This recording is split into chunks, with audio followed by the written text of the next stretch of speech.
صلى الله وسلم عليك يا رسول الله وعلى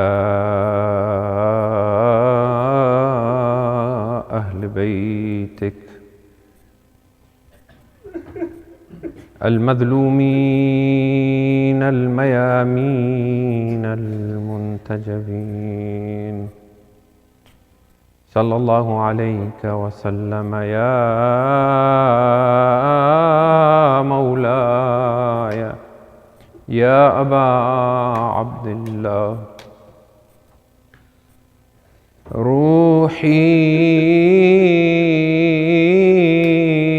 وأرواح العالمين لك الفداء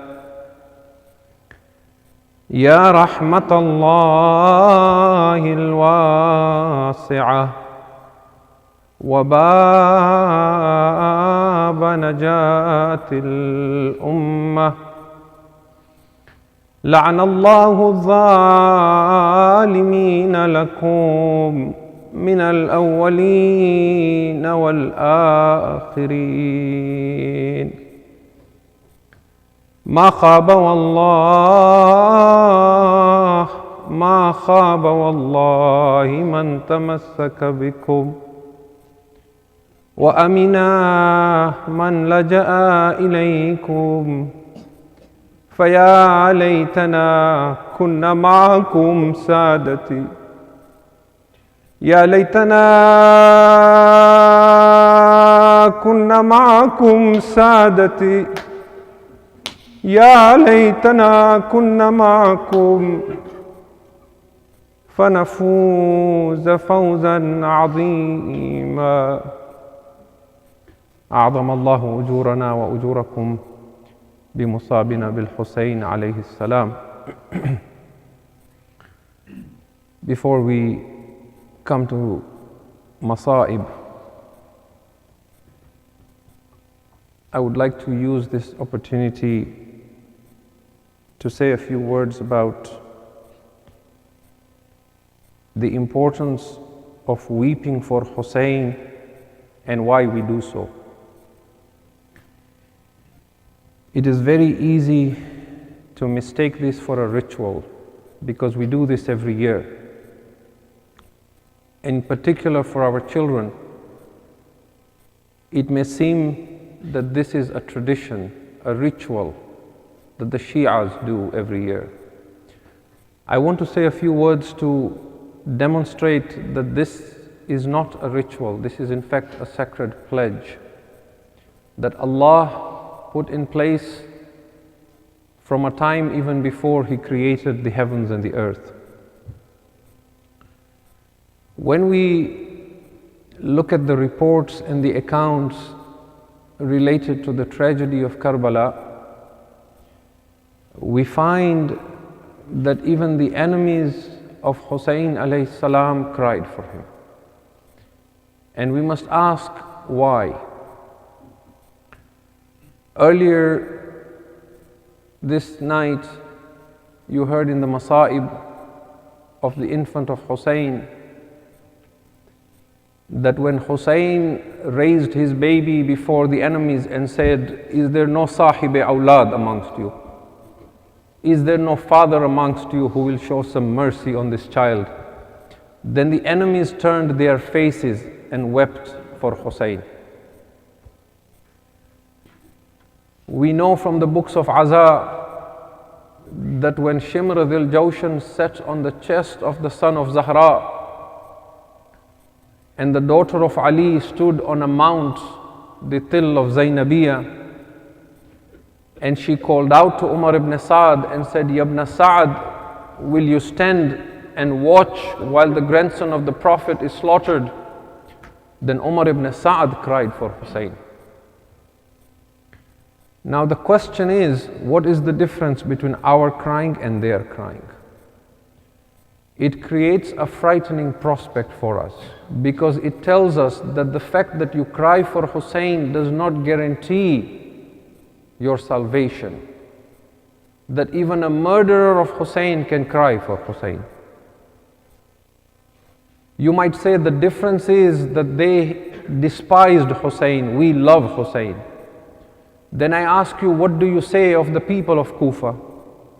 The people of Kufa wrote letters after letters to Hussein expressing their love to him. It is they who said, Yabna Rasulillah, the dates have ripened on the palm trees. Our hearts can no longer stand and bear to be separated from you. Al-ajal, al-ajal, ya Sayyidi wa ya Mawlai. And it is they who turned away and went and killed Hussein. When Zainab alayhi salam delivered a sermon to the people of Kufa, they cried for Hussein, but she cursed them. And the same she did with the people of Sham. This tells us there is a difference between a crying that comes from human emotion as a natural response and crying with sincerity and with ma'rifah, with a true realization of who Hussein is. A natural human response will come from anything. You might watch fiction, you might watch a movie that is tragic and you will cry. This was the cry of Umar ibn Sa'd. This was the cry of the Shamiyani and the Kufans. Our cry has to be different. Now, if you ask the ulama, how do I cry for Hussein with sincerity? How do I cry knowing that if I had been there in 61 AH, I would have been there on the side of Imam al-Hussein? The ulama will tell you, purify your soul. Purify your character. Remove from yourself those qualities that are not found in Hussein. Remove the hatred, the jealousy, the selfishness, the envy. Build within yourself the courage to stand up against the Yazid of your time. Stand up against oppression in your time. Find courage in yourself, and you will then cry for Hussein in a manner that deserves. You will then deserve to say, Ya laytana kunna ma'akum. The question here is why? Why don't the ulama tell us that if you want to be with Hussein, go and learn martial arts? If you want to be with Hussein, learn how to fight with a sword. If you want to cry for Hussein sincerely, learn how to ride a horse. Why do they tell us to purify our souls? I will not get into philosophy. Very quickly. The reason they tell us to purify ourselves is because when we purify ourselves, we remove the rust from our divine instinct, that instinct that the Quran calls our fitrah. Why is this important? Why must we return to our fitrah in order to understand the true purpose and meaning of crying for Hussein? Because when Allah created this insan and gave him a divine instinct, an important part of this instinct in insan is the love of Muhammad and Ali Muhammad. It is wired in a human being. And it is when this instinct is covered, when one forgets one's divine instinct, that one loses this connection with Allah, that recognition of Muhammad and Ali Muhammad is lost. The moment you purify your soul and restore your tie with Allah, the love of Muhammad and Ali Muhammad comes gushing back to you. If we are wired for Allah subhanahu wa ta'ala, then the wires themselves are Muhammad and Ali Muhammad. They are the conduit between us and Allah subhanahu wa ta'ala. Let me explain this a little further. When Allah was there and there was nothing but He, Azza wa Jal, then He decided to create creation. The first thing that He created was a light, a nur. And this nur, all Muslims, Shia and Sunni, refer to and call Nur Muhammadiyya. Why Nur Muhammadiyya? Because the Blessed Prophet himself said, أَوَّلَ مَا خَلَقَ اللَّهُ نُورِي. The first thing that Allah ever created was my light. This means that everything in the universe, everything in the galaxies, the sun and the moon, the mountains and the earth, everything that was ever created was created from the nur of Muhammad and Ali Muhammad. If there exists Allahumma salli ala Muhammad wa ali Muhammad. If there exists another galaxy in which there is another solar system, in which there is another sun and another earth and another intelligent species, then even that species that is in another galaxy unknown to us was also created from the nur of Muhammad and Ali Muhammad. And this is why Imam as-Sadiq alayhi salam says that wherever you travel in the universe, even if you cross the dimensions of time, in any creation of Allah, we are the Imams over them. It is from their nur. When you hear riwayat to say that the Ahlul Bayt created the world, for example, or Amir al-Mu'mineen created the earth, it is not to be taken in the literal sense that brings out ideas of blasphemy, that Ali in flesh and bone as a human being was somewhere up in the heavens and said kun fayakun and created the earth. It means from his light and from his nur and the nur of the rest of the Ma'asumeen alayhi salam, Allah created everything from their light. Allah cannot be given an analogy, laysa kamithlihi shay. But if we could give an analogy and say that Allah is the sun, then the rays from the sun that give light to everything and make the unmanifest manifest and the non-existence existent, that rays from that sun is Muhammad and Ali Muhammad. Which means now, if Allah has created you in a certain purity, if you maintain that spiritual purity, whenever you seek Allah subhanahu wa ta'ala, you will have to go back through Muhammad and Ali Muhammad, because they are the magnet that will attract you. Allah built this into our souls to love Muhammad and Ali Muhammad, because that is the way and the only way through which you will find Allah subhanahu wa ta'ala. I said earlier that if we are wired for Allah, then the wires themselves are Muhammad and Ali Muhammad. This means if you seek Allah through any other means besides Muhammad and Ali Muhammad, then it short circuits. It creates radicalism. It creates brutality in the name of Allah. It creates violence in the name of Allah. We have seen this time and time again.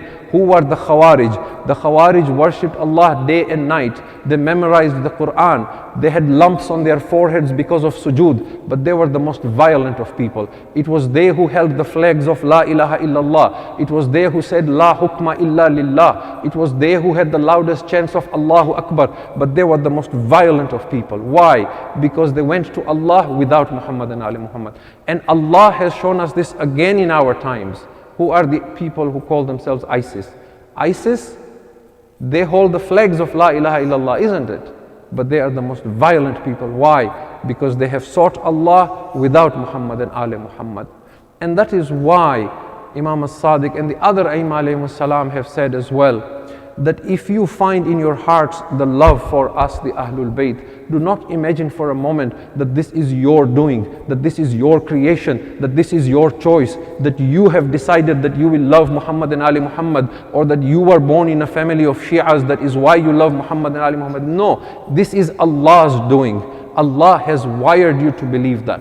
Everything you see in existence in this world has a reality in the hereafter, in the more real world. When it translates to that world, when we all rise on the day of judgment, then and only then you will know who Muhammad and Ali Muhammad are. When you will see that indeed it is their control and their kingdom that reigns in that real world. When you find that Ali is Qasimul Jannati wan Nar, when you find that no one enters Jannah without the shafa'at of Zahra alayhi salam, then you will know the power and the authority of Muhammad and Ali Muhammad. From the moment your soul reaches your throat and leaves you, you will know who Muhammad and Ali Muhammad are. In this world, Siratul Mustaqim is Amirul Mu'mineen Ali ibn Abi Talib. On the day of judgment, that Sirat takes a physical reality. It becomes a bridge that crosses over hellfire into paradise. But the hadith from Shia and Sunni say that it is only those who love Ali ibn Abi Talib whose feet will be firm on that Sirat. So that sirat which is in this world takes a physical reality. In that very same manner, and I'm coming towards Masa'ib, in that very same manner, in this world, Kawthar is Fatimatul Zahra. When Allah said, Inna a'ataynaka al-Kawthar. But Yawmul Qiyamah, Kawthar takes on a physical reality. Kawthar is a vast pond that Allah has created that is described as the source from which all the rivers in paradise flow. And on the banks of this Kawthar are goblets of crystals and gemstones scattered on its bank, guarded by angelic beings. And as the believers come towards this, they fill cups of these and give these to the believers as they come to Kawthar. Allama Dastaghaib in his book Al-Ma'ad says, Kawthar gives its drink to all the faithful who make it to the pond of Kawthar. But Kawthar itself rejoices when the azadar of Hussein comes to drink from it. Do you see now that connection? That in this world, Fatima alayhi salam rejoices at the azadar of Hussein. On the day of judgment, when that Kawthar takes on a physical reality, it rejoices at the azadar of Hussein when he comes to there. There are deep meanings to this. This tells you that crying for Hussein is not a ritual. Crying for Hussein is a sacred pledge. Crying for Hussein is a pledge that is taken on the whole of Allah's creation. The heavens and the earth cry for Hussein. The animals and the beasts and the birds and the fish in the sea weep for Hussein. The archangels weep for Hussein. There is no Nabi and no Rasul who did not cry for Hussein. Adam alayhi salam cried for Hussein. Nuh alayhi salam on the ark amidst turbulent waves cried for Hussein. Ibrahim alayhi salam, when he thought his sacrifice of Ismail was not accepted, Allah said to him, وَفَدَيْنَاهُ بِذَبْحٍ عَظِيمٍ. Ibrahim, do not worry, from your descendants will come Hussein. He shall be the greater sacrifice over Ismail. Ibrahim cried for Hussein and cursed his enemies. Musa and Isa cried for Hussein. Yunus cried for Hussein in the belly of the fish. Zakaria and Yahya cried for Hussein. Who did not cry for Hussein? Had intaha is this. The stones and the pebbles and the mountains cry for Hussein. Beyond that as well, that same water that Hussein was thirsting for, that water itself cries for Hussein. A poet says, Name Hussein sun ke, Name Hussein sunte hi aankhe chalak pari. Name Hussein sunte hi aankhe chalak pari. Pani ko kitna pyar hai ab tak Hussein se. The days of Arba'een will come. Many of you will be blessed to go to Karbala. You will see all kinds of people walking from Najaf to Karbala. You will see disabled crawling on their knees to Karbala. You will see old men limping and going to Karbala. You will see the poor with torn sandals walking to Karbala. Go and ask them, why are you walking to Hussein? Is this wajib to walk? Is this mustahab to walk? Have you found any hadith to tell you that you should walk from Najaf to Karbala? Go ask them. They are covered in dust. They possess very little of this world, but they are running to Hussein. Why are you running to Hussein? They will all answer you only one thing. Hubbul Hussein kad ajannani. The love of Hussein has made me mad. I do not know why I run to Hussein. Every cell in my body calls out, Wa Husaina, Wa Ghariba, Wa Madluma. This is the dua of Zahra, that you cry for Hussein. Bas I have come to the words of Azhar. This night I wish to pay tribute to the children of Hussein, and in particular I wish to pay tribute to the Sakina of Hussein. It is my belief that the suffering that this little child took in itself outweighs the suffering of the entire Qafila of Karbala. If you wish to give Pursa to Zahra this night, give her Pursa for Sakina this night. If Zainab is Ummul Masa'ib, a big part of her being Ummul Masa'ib is the musibah that befell this little girl. If Islam should thank Hussein for his ihsan to Islam, one of the greatest ihsan that Hussein did was to give up his Sakina. Sakina was beloved to Hussein. Hussein used to say, I do not like a house in which Rabab and Sakina are not there. But look at the tragedy of Karbala from start to end in the eyes of this little child. Sakina left Medina with her father Hussein. Sakina stayed with Hussein in Makkah. Sakina was going to Kufa with her father Hussein. Suddenly on the way to Kufa, the news of Muslims Shahadat came. But Sakina is watching. She is watching her Baba Hussein. He called the little daughter of Muslim. He put the little daughter of Muslim on his lap. Then he put little earrings on the ear of the daughter of Muslim. Sakina is watching. Sakina is thinking, this is how you deal with yatim. This is how you look after an orphan. The qafila moves on. 2nd of Muharram, this qafila reaches Karbala. Sakina now finds she is in the middle of a jungle. She is in the middle of a desert. The night is dark. There is no one around. They stay by the banks of Furat. A day after, they are moved from the banks of Furat. Now they are in the middle of the desert. The heat pounds upon them. 7th of Muharram, the water is shut down. The children began crying, Al-Atash, Al-Atash. The Arbab of Aza say, on the night of Ashura, Sakina came to Zainab alayhi salam and said, Amati al-atash kad qatalani. My aunt Zainab thirst is killing me. Arbab of Aza say, Zainab went from one tent to the other, checking to see if anyone has any water left. But that is not all. The Arbab of Aza say that as Zainab went from one tent to the other looking for water, Sakina was walking behind her with a mashkiza, and behind Sakina there were 20 children. There was a train of little children. This is the children that Hur was listening to tonight. Al-Atash, Al-Atash. Ajrukum alallah, Ajrukum alallah. The night of Ashura came towards an end. Sakina did not get any water, but Sakina got the chest of her Baba. Yes, it was dark. Yes, it was cold. Yes, they were in a desert away from home. Yes, they were very far from Medina. Yes, she was thirsty, but at least when she wanted to sleep, she could go to her Baba Hussein. She could place her chest on her Baba Hussein. I would say, oh daughter of Hussein, this is the last night you will sleep on the chest of Hussein. Sakina, Sakina, this is the last night you sleep on the chest of Hussein. The sun rose on the day of Ashura. Ali Akbar gave the adhan. Sakina began seeing their numbers dwindling. Aliun Akbar went to jihad and never came back. Qasim went, his trampled body came back. Aun and Muhammad went and they never came back. As the time of Dhuhr came, the heat intensified. Sakina's thirst was unbearable. She brought her dry pitcher. She brought her dry mashkiza to her Ammu Abbas. Ammu Abbas, is there no way you can get us some water? I believe the Arbab of Aza say that it is Hussein who said to Abbas, my brother Abbas, go get some water for the children. I believe it is Sakina who came and said, Ammu Abbas, give me some water. Why? Why do I say this? I say this because when Hussein went to the lash of Abbas, it was Abbas who made his wasiyah and said, Mawla, Mawla, do not take my body back to the Khayyam. I am ashamed of Sakina. Hi Sakina, hi Pyas. Abbas went towards Furat. Sakina gathered all the children around her. Come, O children of Banu Hashim, my Ammu Abbas has gone to get water. We will now quench our thirst. A group of children stood outside the tents with their dry pitchers waiting for Abbas. They are watching the alam rise and fall. Sakina is perhaps saying to the children, oh children, when Ammu Abbas returns, before you drink water, my brother Aliun al-Asghar is the youngest. We must give him some water first.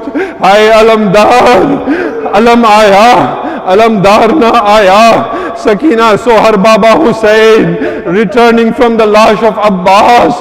Hussein was weeping and wiping his tears with the sleeves of his shirt. Sakina ran out. Baba, did Ammu Abbas bring water? No, Sakina, there was no water. Baba, where is my Ammu Abbas? Sakina, Ammu Abbas will not return. But instinctively Sakina forgot and he will desire for water. Baba, Sakina will not ask for water anymore. Sakina wants Ammu Abbas. Sakina will never ask for water again. Hi Sakina, hi Pyas. Hussein now said to Rabab, bring my little child to me.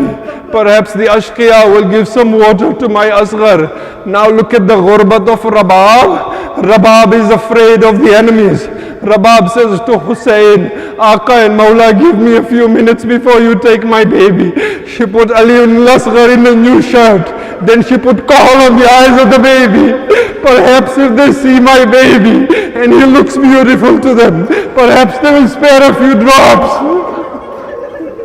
When Hussein returned with Aliun al-Asghar, Sakina again was the first one to run out. Baba, have you quenched the thirst of Aliun al-Asghar? I don't know if she was thinking perhaps after the baby my turn will be next. When Sakina saw the baby, she knew now there is no hope for water anymore. She moved her hope from water to her father. Now the Arbab of Azaz say, when the time of Asr came and Hussein was bidding farewell to all, Hussein bade farewell to his son Ali ibn al-Hussein. Hussein bade farewell to Zainab and all the ladies in the tent. But Sakina was nowhere to be seen. One of the riwayat say that Hussein began asking for his daughter and said, Zainab, Zainab, where is my Sakina? Hussein and Zainab went out looking for Sakina. Ya Qurrata Aini, Ya Habibati, where are you, or Sakina? Sakina was hiding behind the tents, covered in dust and sand. She sat on the hot sands of Karbala. She does not want to say Khuda Hafiz to her Baba. Hussein went and called her, come my Sakina, I must go for jihad now. Hussein lifted her child for the last time. Hussein hugged and kissed his Sakina. Sakina kept pleading, Baba, do not go for jihad. Baba, whoever went never came back. Hussein, Gharib Hussein, Hussein gave Sakina to Zainab. Zainab, look after my amanat. Hussein got on his faras. Zuljana would not move. Hussein asked Zuljana, why is it you do not move to the Maidan? Zuljana looked down and began weeping. Sakina is now holding the feet of Zuljana. Ajrukum Allah. Ajrukum Allah. The Masaib of Sakina alone is the Masaib of all of Karbala. Zuljana, do not make me yatima. Hi Gurbat. I do not know how Zainab took Sakina away, but Hussein went for jihad. When Zuljana returned without its master and the saddle of Hussein was on its side, Sakina was the first to run out. She put her little arms around the neck of Zuljana.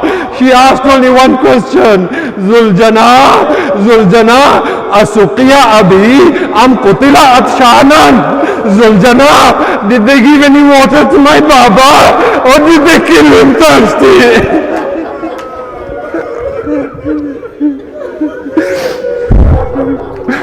Bibi, your Masaib is about to begin now. Your Masaib is about to begin now. Now the Yazidis came into the Khayyam. They began burning the tent. The ladies ran from one tent to another. The children ran out like a necklace of pearls that was torn apart. Every child ran in a different direction. Shimr Dil Joshan came to the Qurrata Ain of Hussein. He grabbed Sakina. He began slapping Sakina. Then he ripped the necklaces from the ears of Sakina. I would say, oh Shimr, she is the daughter of Sakhi. Ask her. She will give you the earrings herself. Hi Sakina. Hi Sakina. Sometimes she ran towards Najaf. Ya Jadda. When night fell and Sakina wanted to sleep, she ran towards the Maidan. Sakina kept jumping over the bodies in the Maidan. Where is my Baba? नींद आएगी जब आपकी बू पाऊंगी बाबा, मैं रात को मक्तल में चली आऊंगी बाबा. Hussein called out, Ilayya, Ilayya, come to me, oh Sakina. The sun rose the next day. The women were tied in robes. Sakina was little. They put her on a camel without a saddle and tied her with robes. Allah knows how many times this child kept falling onto the hot sands of Karbala. Sakina's hopes now moved from water to her Baba. When she lost her Baba, it moved from her Baba towards returning to Medina. When she found herself in prison, she stood behind the bars, asking her brother Ali, when will I go back to Medina? Ammu Abbas never came. Sakina never returned to Medina. Water never came. Yes, when anyone came, then the head of Hussein came to Sakina. She took the head of her Baba. The first thing she asked her Baba, Ya Abati, من الذي أيتمني في صغر سني. Baba, who is it that made me yatim at such a young age? Baba, where were you when Shimon was slapping me? Baba, I kept calling out to you. Ammu Abbas never came. You never came to me. Baba, who has covered your beard with the blood from your head? Wa Hussaina, wa Ghurbata, wa Mazluma, Matame Hussein. Ya Hussein.